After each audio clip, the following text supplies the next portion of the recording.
The Browns have unveiled their initial 53-man roster for 2023, and I want to really emphasize that's all it is, an initial 53-man roster. There are going to be some more moves made over the next 48, 72 hours, but let's run through all the roster cuts and then, of course, the depth charts with the initial roster. Before we get into all of that good stuff, make sure to subscribe to the channel because, like I said, there are going to be more moves made over the next 48 hours, and I don't want you to miss a single thing, and you won't if you are subscribed to the Cleveland Browns Report. Now, let's get into the first batch of cuts going from the offense to the defensive side. Kellen Mond, I think he will have a spot on the practice squad. Jordan Wilkins is likely done. Demetric Felton is likely going to go to the practice squad if he clears waivers. Hassan Hall is probably done. Anthony Schwartz, RIP to that era, that is over. Jalen Wayne is done. Austin Watkins, we'll talk more about him in detail, but Austin Watkins was a complete gut punch of a cut today. The Browns want to bring him back on their practice squad. The guy who led the preseason in receiving yards, I think might get claimed, but if not, he definitely will come back to Cleveland. Jaelon Darden probably going to the practice squad if he clears waivers. I think Mike Harley and Miller Forristall are done in Berea. Moving on to some other roster cuts. Thomas Greaney, UDFA. Zaire Mitchell-Paden, I've heard, has a spot on the practice squad if he clears waivers. Michael Dunn is an interesting one. He is not going to go to the waiver wire. If you have played in the NFL for more than 4 seasons, you are just a free agent, and the Browns probably had an under-the-table agreement of we're going to release you. You'll be a free agent for 48 hours. Once we move some guys around and put players on short-term IR and open spots up, we will bring you back. Because as of now, there is no backup guard on this roster. Wes Martin and Colby Gossett, I think, are done along with Derrick Kelly. Drew Forbes as well. He's on the retired/medical injury list or something like that. Lonnie Phelps was a guy that the Browns coaching staff was pretty high on. Wouldn't be blown away if he comes back to the practice squad. Sam Kamara and Tommy Togiai, I feel like, are done. Moving on, Isaiah Thomas, 7th-round pick last year from OU. I could see him coming back to the practice squad. Remember, him and Alex Wright both suffered knee injuries together. Trysten Hill and then Maurice Hurst. That's definitely another candidate in that Michael Dunn grouping of, hey, you're not going to go to the waiver wire, so just hang out for 48 hours, and then we'll get you back when we have an open spot. Jeremiah Martin, Chuck Wiley, Cam Bright, Gavin Heslop, Caleb Biggers, Lorenzo Burns, Chris Westry. I don't see many of them, if any, coming back for the practice squad. And then you've got Bubba Bolden, Nate Meters, and then Cade York. And Cade York's an interesting one because I'm going to paint a picture for you guys. I think they should put him on their practice squad. This year is an all-in season for the Browns. You don't want to risk it with a wild card like Cade York. I don't know if Cade York has any interest coming back to play for the Browns after what the fan base has put him through on social media the last month or so. But if he does want to learn from Dustin Hopkins and Bubba Ventrone and ride on the practice squad this year, plus Hopkins has missed some time over the last 2 years, can't you kind of picture it like Cade York coming in after a Dustin Hopkins injury for the next game and a walk-off field goal? He gets his confidence back, and the Browns never look back, and it was just a rough month or two for Cade York, and then we ride off into the sunset with our new Justin Tucker of the AFC North. Now, Jakeem Grant was placed on injured reserve before roster cutdown, which means he is done for the season. If you get placed on IR before Tuesday, 4 o'clock Eastern, your season with that team is done. So, unfortunately for Jakeem Grant, after that knee injury, 2 straight years with the Browns where he does not play a regular season game. But I want to talk about Austin Watkins here, and I want to toss this question your way. Will the Browns regret cutting Austin Watkins? At the end of the day, this is what preseason football is. We get super worked up over wide receiver 6.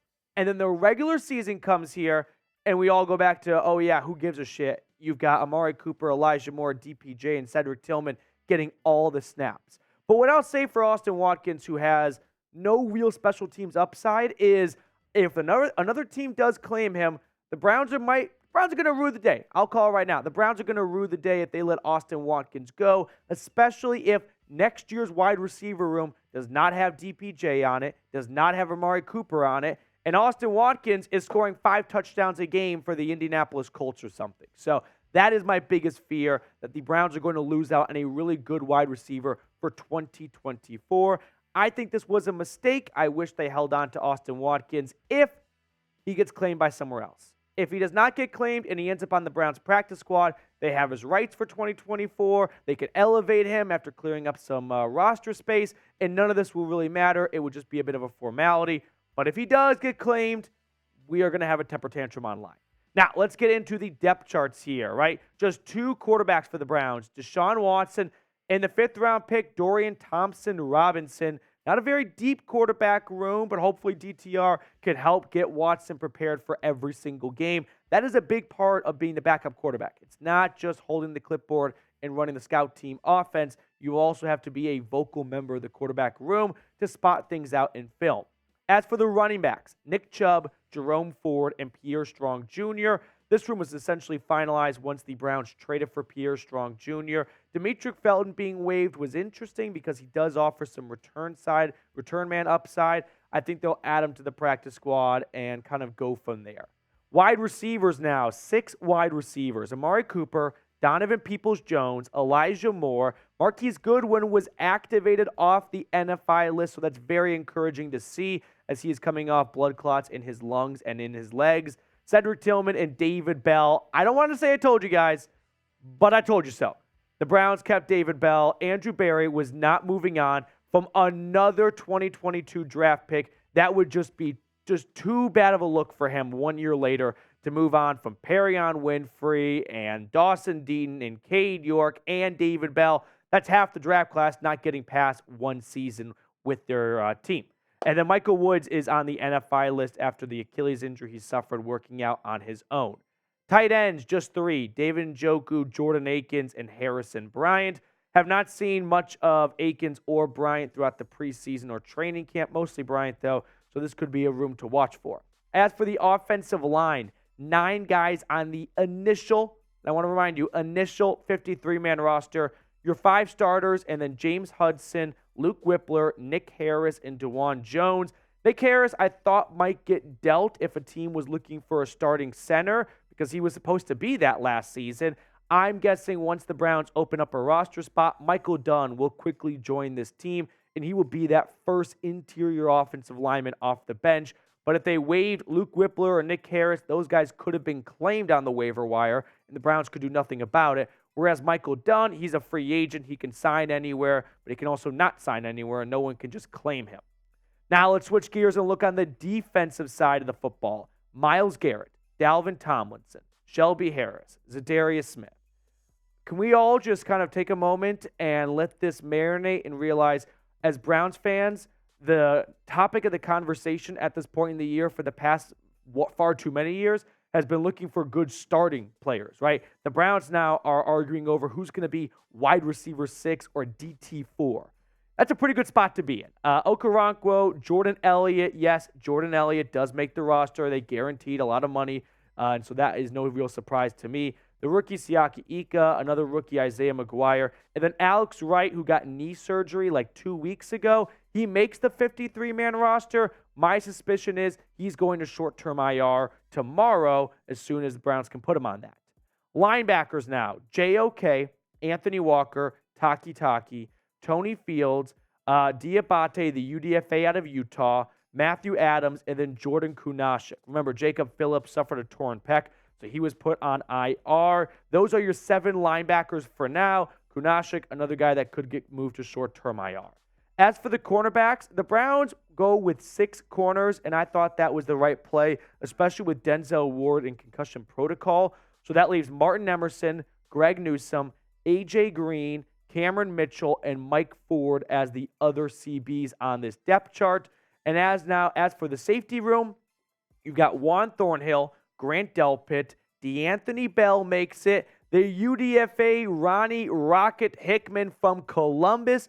He catches on in Cleveland, and then Rodney McLeod is the 5th safety on this team here. Well, really safety number 3, but 5th one in the safety room as we move on to special teams, which has Dustin Hopkins, Corey Bojorquez, and Charlie Hewlett, and bing, bada, boom. Those are your 53 players on the initial Cleveland Browns roster. And I say initial because that leads us to this next point here, which is some IR candidates. Jordan Kunaszyk suffered a knee injury that is supposed to be more towards a month than a few days, so I wouldn't be blown away if the Browns tomorrow put Jordan Kunaszyk on short-term IR. That opens up one roster spot to bring back someone like Maurice Hurst, who we talked about earlier.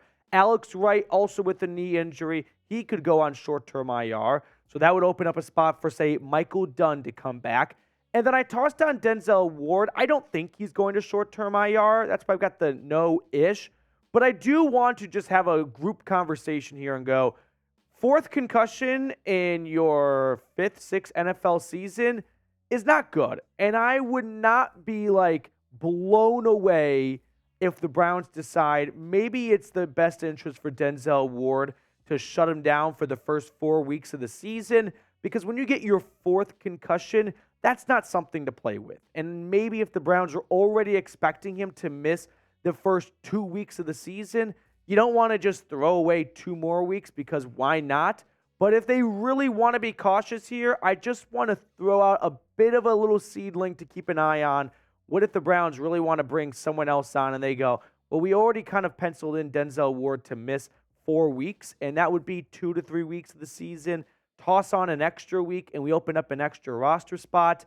I don't think that's going to happen, but again, a fourth concussion in this many years is not something to, proceed as if that's nothing.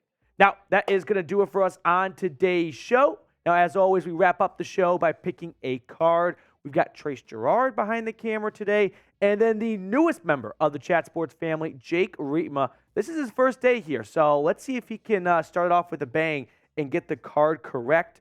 Trace, you have 1 title to your name. Do you want to go for 2 before the regular season kicks off and we retire these bad boys?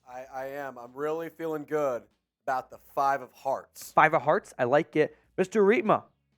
Ooh, let's get wild and go with the 7 of diamonds. Okay, 5 of hearts, 7 of diamonds. I'm going to go with the 10 of spades. King of diamonds, which is the card I got it on correct back in May. So King of diamonds for everyone playing back at home.